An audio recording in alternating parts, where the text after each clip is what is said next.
So you're looking for that truly meaningful, deep partnership, but you feel like you just keep hitting a dead end. Well, you've come to the right place. Today, we're going to explore this idea that finding the one is way less about searching out there for the perfect person, and so much more about becoming that person by clearing out our own internal roadblocks first. Let's just get right to it and tackle the big question head on. I feel like I'm ready, I'm putting myself out there, so what gives? Why hasn't it happened for me yet? I know, it's a super frustrating place to be, but what if the biggest obstacles aren't actually in the dating pool? What if they're operating unseen deep inside our own subconscious? And that's where this idea of love blocks comes in. So what are they? Well, think of them like these invisible barriers, subconscious patterns and beliefs that basically hang a giant closed-for-business sign on your heart, even when you're consciously trying your best to swing those doors wide open.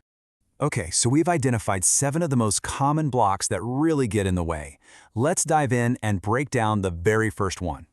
This first one, it's so subtle, but man, it is powerful. It's the safety of being drawn to unavailable partners. This is when you find yourself almost magnetically pulled toward people who just can't fully commit. Maybe they're emotionally distant, maybe they're already in a relationship, or maybe they're just completely inconsistent. The key word here is unconsciously, because on the surface, this pattern makes absolutely no sense.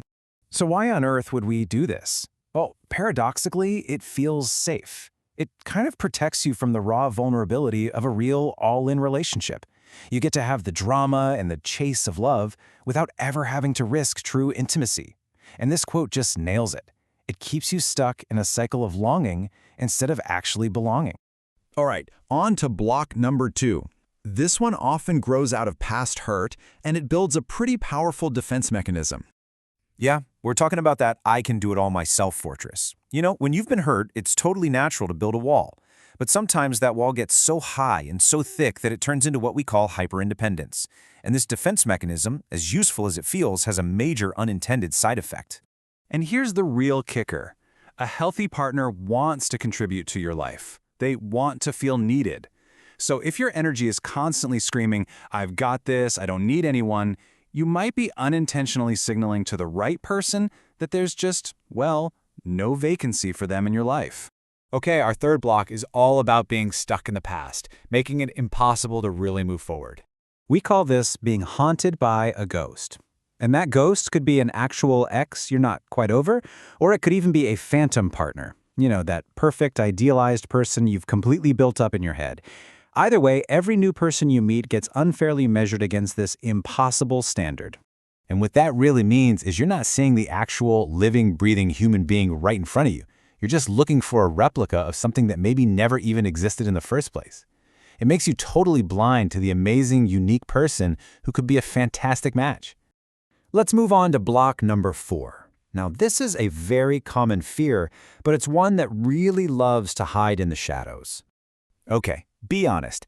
Do you secretly worry that getting into a serious relationship means you have to give up your friends, your hobbies, your entire identity?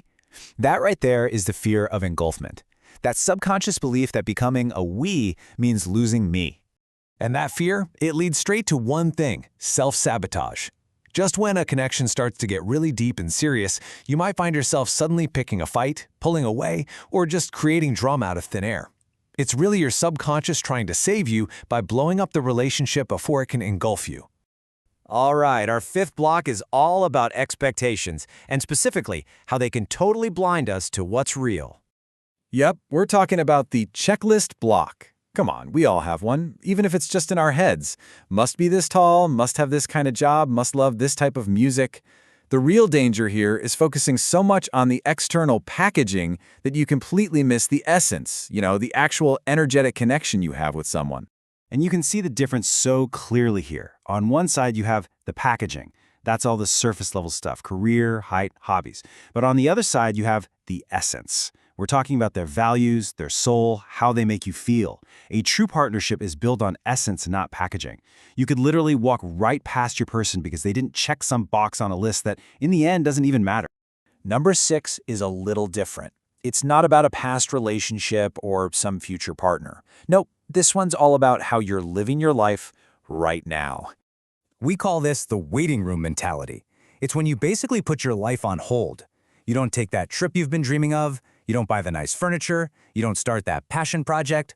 All because you're waiting for a partner to show up so you can start your real life together. Your whole life just becomes this perpetual holding pattern. So you gotta ask yourself, honestly, is my life a waiting room?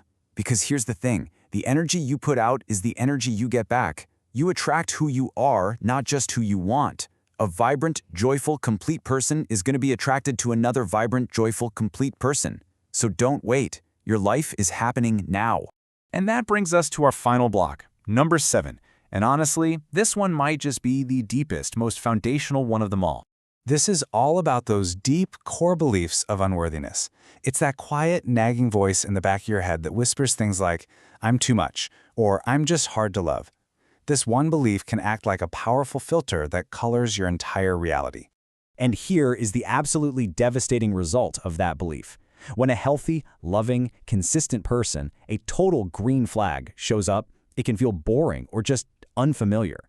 Because your subconscious thinks love is supposed to be a struggle, so you overlook them.